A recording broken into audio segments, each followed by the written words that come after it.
എന്തടിസ്ഥാനത്തിലാ ഇത്ര കഠിനമായിട്ടുള്ള വ്രതം കൊടുക്കാൻ ഗാദിയോട് ആവശ്യപ്പെടുന്നത്? കണ്ണിച്ചോറില്ലേ നിങ്ങൾക്കാർക്കും? അമ്മ ഇതൊക്കെ ഗാഥയെ കൊണ്ട് പറ്റുമോ? ഗാഥ ജീവിച്ചത് അങ്ങനെ ഒരു സാഹചര്യത്തിലാ. മോനെ, മുത്തശ്ശിയുടെ അച്ഛന്റെ തീരുമാനമല്ലേ? അതുകൊണ്ട് എന്ത് വിഡ്ഢിത്തരത്തിനും തല കുനിച്ച് നിൽക്കണമെന്നാണ് അമ്മ പറയുന്നത്. ഗാഥ ഇങ്ങനത്തെ ഒരു വ്രതം കൊടുക്കാൻ ഞാൻ സമ്മതിക്കില്ല. അതാരും പ്രതീക്ഷിക്കാൻ വേണ്ട. നവീൻ,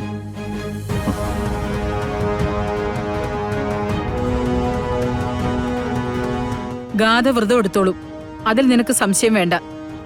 മുത്തശ്ശി എന്ത് ഭ്രാന്താണ് ഈ പറയുന്നത്? കഴിഞ്ഞ ദിവസം ഒരു പാമ്പിനെ കണ്ടു, അത് സത്യമാ. പക്ഷെ അതിന്റെ പേരിൽ ഒരാളുടെ ജീവിതം ഇല്ലാതാക്കണം. മുത്തശ്ശി പറയുന്ന പോലെ കാവും കുളവും സർപ്പം പാട്ടുള്ള സ്ഥലത്തല്ല ഗാഥ ജനിച്ചത്. മുത്തശ്ശി, ഒരാളെ ഫോഴ്സ് ചെയ്ത് ഒന്നും ചെയ്യിപ്പിക്കരുത്. അതുകൊണ്ടൊരു ഫലം ഉണ്ടാവില്ല. നിങ്ങളുടെ ഈ പണ്ടത്തെ സിസ്റ്റം ഉണ്ടല്ലോ, കല്യാണം കഴിഞ്ഞ് ഒരു പെൺകുട്ടി കുടുംബത്തിലേക്ക് വന്ന അവളുടെ സമ്പൂർണ്ണ അധികാരവും ആ കുടുംബത്തിലെ കാരണവന്മാർക്കാണെന്ന് ചിന്തിക്കുന്നത് അത് തെറ്റാ. എനിക്കത് അംഗീകരിച്ചു തരാൻ പറ്റില്ല.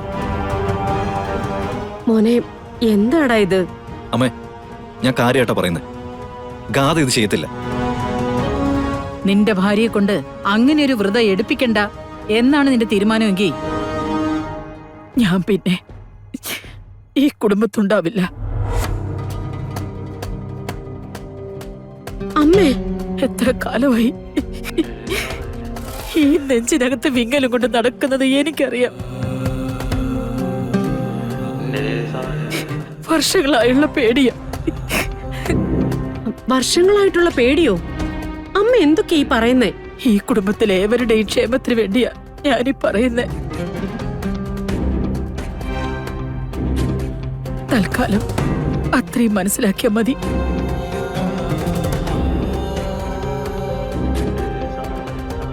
അതിൽ കൂടുതൽ വിശദീകരിക്കാൻ എനിക്ക് പറ്റില്ല.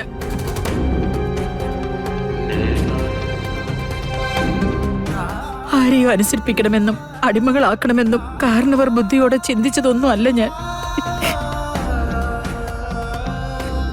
ഇന്നോ നാളെയൊന്നു പറഞ്ഞിരിക്കുന്ന എനിക്ക് ഇനിയിപ്പോ ഒന്നും നേടാനുമില്ല. പക്ഷെ എന്റെ കണ്ണടയുമ്പോ നിങ്ങളെല്ലാവരും ഭദ്രമായി ജീവിക്കുന്നൊരു വിശ്വാസം എനിക്ക് വേണം.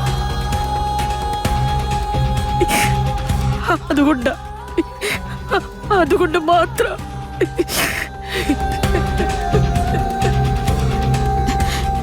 മുത്തശ്ശി,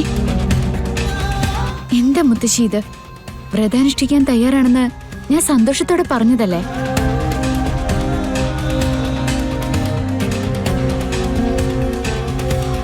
നവീൻ, മുത്തശ്ശി ഇങ്ങനെ വേദനിപ്പിക്കല്ലേ. മുത്തശ്ശി മനസ്സിൽ നമ്മുടെ നന്മ മാത്രമേ ചിന്തിക്കുന്നേ.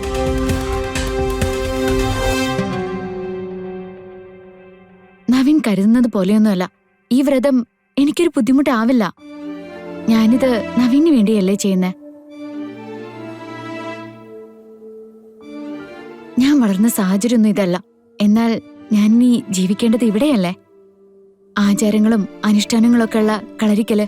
അപ്പോ ഇവിടുത്തെ ഐശ്വര്യത്തിന് വേണ്ടിയിട്ട് എന്നെക്കൊണ്ട് ചെയ്യാൻ പറ്റുന്നത് ഞാൻ ചെയ്തേ പറ്റൂ.